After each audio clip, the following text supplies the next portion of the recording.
मैंने अपने पिछले वीडियो में बहुत ही कॉमन और रेलेवेंट क्वेश्चन को एड्रेस करने की कोशिश की थी कि आप यूएसए में टीचर जॉब आपको कैसे मिल सकता है। बट उसके बाद बहुत ही जेन्युइन क्वेश्चन आता है कि अगर आप किसी भी जॉब के लिए अप्लाई करते हैं तो क्या डॉक्यूमेंट्स की रिक्वायरमेंट आएगी और कुछ क्वेरीज और कुछ क्वेश्चंस भी आए मेरे पास कि अगर हम अप्लाई करते हैं तो क्या क्या डॉक्यूमेंट्स रिक्वायर होगा। Obviously it's a genuine question क्योंकि आप फॉरेन कंट्री में अप्लाई कर रहे हैं। तो हेलो, मैं हूं Harshita Shri and I am a teacher in USA. तो आज का जो मेरा वीडियो है ये बिल्कुल एक्सप्लेन करेगा कि आपको क्या क्या डॉक्यूमेंट्स रिक्वायर्ड होंगे अगर आप किसी भी जॉब के लिए अप्लाई करते हैं। तो चलिए शुरू करते हैं। तो फोरमोस्ट नीड, तो सबसे कुछ जरूरी रिक्वायरमेंट हैं जो कि I have basically pointed out few important documents, जो कि होगा passport, valid visa, I am talking about valid visa, EAD, SSN, और उसके बाद एक प्रोसेस आता है बैकग्राउंड चेक और फिंगरप्रिंट स्कैन। तो एक एक करके मैं सारे को एक्सप्लेन करूंगी। तो सबसे पहला है पासपोर्ट। आई थिंक सब इस नाम से फेमिलियर होंगे, पासपोर्ट। तो ये एक डॉक्यूमेंट है which is your identity in the foreign country. तो ये आपकी आइडेंटिटी होती है किसी भी फॉरेन कंट्री में। तो आप जब वहां जाने के लिए अप्लाई करते हैं तो सबसे पहले आप अप्लाई करेंगे पासपोर्ट के लिए। तो अगर आप टीचिंग जॉब के लिए या फिर किसी भी जॉब के लिए अप्लाई करना चाहते हैं तो सबसे पहले आपके पास पासपोर्ट होना जरूरी है, पासपोर्ट के लिए अप्लाई करेंगे। उसके बाद आता है वैलिड वीजा। वीजा जो है वो है कि अगर आप किसी फॉरेन कंट्री में एंटर कर रहे हैं तो आप लीगली कर रहे हैं। जैसा कि आजकल बहुत फेमस है डंकी रूट, तो वो आपको नहीं अपनाना है, लीगल तरीके से एंटर नहीं करना है। खैर वो बहुत रिस्की है, तो उधर आपको जाना भी नहीं है। I am not getting into all these things. तो आपका एंट्री जो है वो लीगल तरीके से है, वीजा ये वेरीफाई करता है और पासपोर्ट में ही वो अटैच होता है। और आपके पास वो वैलिड वीजा होना जरूरी है कि आप जिस कंट्री में जा रहे हैं वो लीगल तरीके से जा रहे हैं, आप ऑथोराइज्ड हैं वहां जाने के लिए। कुछ कंट्रीज जो हैं वो उसके लिए वीजा की रिक्वायरमेंट नहीं है अगर आप इंडिया में रह रहे हैं तो, जैसे भूटान, मालदीव, जहां लोग वेकेशन मनाने जाते हैं, और नाउअडेज इंडोनेशिया। कुछ कंट्रीज में वीजा ऑन अराइवल भी है। बट अगर आप यूएसए आना चाहते हो तो आपके पास वैलिड वीजा होना चाहिए, पासपोर्ट होना चाहिए, वैलिड वीजा होना चाहिए। क्योंकि अगर आपके पास वैलिड वीजा नहीं होगा तो अगर आप इमिग्रेशन प्रोसेस जब आप फॉलो करेंगे इंटरनेशनल एयरपोर्ट पे तो ऑब्वियसली आपको रिटर्न आना पड़ेगा, क्योंकि वहां पर वैलिड वीजा बिल्कुल रिक्वायर्ड है। वो चेक करते हैं पासपोर्ट प्लस वैलिड वीजा, तभी आप कंट्री से एग्जिट कर सकते हैं और आपका इमिग्रेशन प्रोसेस जो है वो बिल्कुल फॉलो होगा। तीसरी जो आपकी रिक्वायरमेंट है वो है ईएडी। जैसा कि नाम से ही बिल्कुल क्लियर है, एम्प्लॉयमेंट ऑथराइजेशन डॉक्यूमेंट।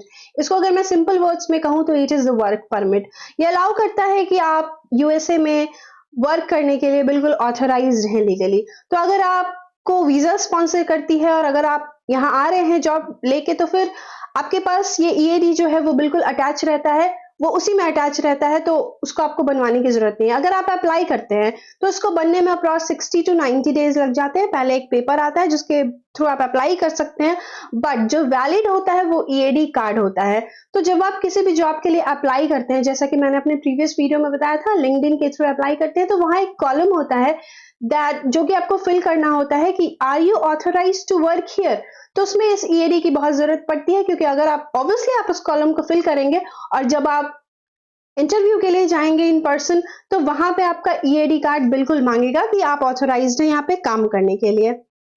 उसके बाद फोर्थ मोस्ट इंपॉर्टेंट डॉक्यूमेंट है एसएसएन, जो कि सबसे इंपॉर्टेंट डॉक्यूमेंट है यहाँ पे। जैसे कि हमारा आधार कार्ड होता है इंडिया में, ये वैसा ही है, लेकिन इसकी ये बिल्कुल कॉन्फिडेंशियल है। आप किसी के भी साथ अपना एसएसएन नंबर, एसएसएन कार्ड पे एक नंबर लिखा होता है, आप वीडियो में देख सकते हैं, आपका नाम और उसके बाद एक नंबर होता है जिसको कि आप किसी के साथ भी शेयर नहीं कर सकते, क्योंकि बहुत तरह के स्कैम भी होते हैं। कोई फोन करता है और इवन जॉब से ही रिलेटेड फोन करेगा और आपको एसएसएन नंबर पूछेगा। In any case make sure you will never share your SSN number, कभी भी आप इसको शेयर नहीं करेंगे। हाँ, अगर आपको अपार्टमेंट खरीदना है, अगर कोई पुलिस स्टेशन में आपको ये इंफॉर्मेशन देना है, या फिर अगर आप जॉब के लिए अप्लाई करते हैं तो आप एसएसएन नंबर अपना शेयर करेंगे, क्योंकि आधार कार्ड का नंबर तो हम धड़ल्ले से शेयर करते हैं, बट ये बहुत ही कॉन्फिडेंशियल है। इवन जब जॉब के लिए जब वो आपको ऑफर लेटर दे रहे होते हैं उस वक्त भी जब आप एसएसएन फिल करते हैं तो वो आपको देते हैं फिल करने के लिए, they do not fill it by themselves. तो जो एचआर टीम होती है वो फॉर्म आपको दे देती है कि आप अपना एसएसएन नंबर खुद ही फिल करें, और वो भी ओनली वंस। उसके बाद जितनी भी बार आपको पेचेक के लिए और कोई भी डॉक्यूमेंटेशन के लिए एसएसएन देना होता है, तो वो सिर्फ लास्ट 4 डिजिट पूछती है। तो ये इन्फॉर्मेशन बहुत ही इंपॉर्टेंट है कि किसी भी केस में, क्योंकि अगर आप नए हैं तो मे बी आपके साथ ऐसा हो सकता है कि आप अपना एसएसएन नंबर शेयर करें, बट इन एनी केस आपको अपना एसएसएन नंबर नहीं शेयर करना है। हाँ, अगर आपको बैंक अकाउंट खुलवाना है तो ऑब्वियसली आप एसएसएन नंबर शेयर करेंगे, बट वो ही जगह जहां बहुत इंपॉर्टेंट है, like police station, bank account खुलवाना है, तो जॉब के लिए वो भी अगर आप इन पर्सन जा रहे हैं तो एसएसएन सोशल सिक्योरिटी नंबर जो है वो यहाँ का बहुत ही कॉन्फिडेंशियल और बहुत ही इंपॉर्टेंट डॉक्यूमेंट है, जिसको कि बनने में अप्रॉक्स 30 to 50 डेज लग जाते हैं। उसके बाद सारा प्रोसेस फॉलो करने के बाद, लाइक आपके पास पासपोर्ट है, वैलिड वीजा है, एम्प्लॉयमेंट ऑथराइजेशन डॉक्यूमेंट यानी कि वर्क परमिट है, you are authorised to work here, आपके पास एसएसएन है, सोशल सिक्योरिटी नंबर। उसके बाद जब आपको ऑफर लेटर मिलता है, उसके बाद आता है आपका बैकग्राउंड चेक, जिसको कि हम बोलते हैं फिंगरप्रिंट स्कैन। क्यों बोलते हैं फिंगरप्रिंट स्कैन? क्योंकि उस बैकग्राउंड चेक के प्रोसेस में जाने पे आपके ऑल द 10 फिंगर्स का फिंगरप्रिंट लिया जाता है, और पासपोर्ट, वीजा, एवरीथिंग, सारा इंफॉर्मेशन उसमें दिया जाता है, और उसमें आ जाता है कि आपने कब एंट्री की, आपकी एंट्री बिल्कुल लीगल है।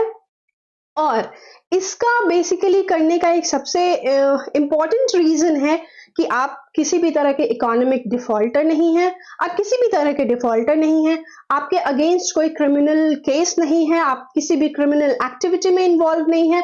तो ये सारा इंफॉर्मेशन शो कर देता है, और इसकी एक कॉस्ट होती है जो कि आपको पे करना पड़ता है। तो ये जो है वो सबसे इंपॉर्टेंट होता है कि आपका बैकग्राउंड जो है वो बिल्कुल नीट एंड क्लीन होना चाहिए, अदरवाइज वो जो ऑफर लेटर वापस ले लेंगे। तो मेक श्योर कि आपका बैकग्राउंड जो है बिल्कुल नीट एंड क्लीन है। ऑब्वियसली सारा ड्यू प्रोसेस आप फॉलो करेंगे तो मोस्टली ऐसा होता ही है कि आपका बैकग्राउंड बिल्कुल नीट एंड क्लीन होता है। तो बैकग्राउंड चेक जो होता है वो सबसे इंपॉर्टेंट होता है, बिना इसके वो आपको ज्वाइन नहीं करने देंगे। ये सबसे डे 1 को होता है, आपको बैकग्राउंड चेक के थ्रू इस प्रोसेस को पूरा फॉलो करना ही पड़ता है। उसके बाद जब आपको जॉब मिल जाता है, ऑफर लेटर मिल जाता है, उसके बाद ये वैलिडेट या सर्टिफाई करते हैं आपके एकेडमिक डिग्री को जो कि आपने इंडिया में ली है। लाइक आपका हाईएस्ट डिग्री मास्टर्स है तो वो उसको वैलिडेट करेंगे, आपका बीएड है वो उसके, इसके लिए कोई थर्ड पार्टी होती है जो कि हर स्टेट में अलग अलग होती है, यूएस के हर जगह पे। तो ये वैलिडेट करती है कि आपका जो डिग्री है, ट्रांसक्रिप्ट ओरिजिनल, मेक श्योर कि वो ओरिजिनल हो, उसको वैलिडेट सर्टिफाई करती है कि आपका डिग्री जो है वो बिल्कुल वैलिड है। तो अगर आप ओरिजिनल लेके आए हैं then no issues at all, और अगर नहीं तो आपने जिस भी यूनिवर्सिटी से आपका डिग्री है उनको या तो फैक्स करना पड़ता है या तो ईमेल करना पड़ता है। यहाँ कोई व्हाट्सएप ग्रुप नहीं चलता है किसी भी ऑफिशियल वर्क के लिए, या तो ईमेल या तो फैक्स। तो आपको जो अपनी डिग्रीज हैं, लाइक मास्टर्स है अगर आपका हाईएस्ट डिग्री, या बैचलर्स है, बीएड तो बिल्कुल रिक्वायर्ड है, और आपके कितने इयर्स की एक्सपीरियंस है, और वो एक्सपीरियंस लेटर प्लस ये रेफरेंस भी लेते हैं अगर आप वहां से अप्लाई कर रहे हैं तो भी, और यहाँ अगर आप यूएस से दे रहे हैं अपना इंफॉर्मेशन तो भी एक रेफरेंस मांगती है आपके प्रीवियस वर्क से रिलेटेड, कि जो भी है आपके कॉलीग्स एंड आपकी हेड, तो उनको मेल करती है ये that you are a good teacher and everything and all that. आपको वो प्रोसेस फॉलो करना पड़ता है। तो और यहाँ अगर आप अप्लाई करते हैं इंडिया से तो वहां एक थर्ड पार्टी काम कर रही होती है जो कि वैलिडेट करती है कि आपका डिग्री जो है वो वैलिड है कि नहीं एंड एवरीथिंग एंड ऑल। और अगर आप यहाँ से भी करते हैं तो वो रेफरेंस देना होता है आपको। तो आपकी जो एचआर टीम है वो किसी थर्ड बॉडी पार्टी को सेंड करती है, और फिर आपका एकेडमिक डिग्री जो है वो सर्टिफाइड होता है, जो भी आपका डिग्री है प्लस एक्सपीरियंस लेटर। तो आई थिंक मैंने जो भी इंफॉर्मेशन आपको दी है वो बिल्कुल यूजफुल है आपके लिए। क्या क्या डॉक्यूमेंट्स आपको रिक्वायर्ड हैं अगर आप प्लान कर रहे हैं टीचर जॉब के लिए अप्लाई करने का, या किसी भी जॉब के लिए अप्लाई करने का, या फिर आप आके अप्लाई करना चाहते हैं, तो आई थिंक ये वीडियो काफी हेल्पफुल होगी आपके लिए।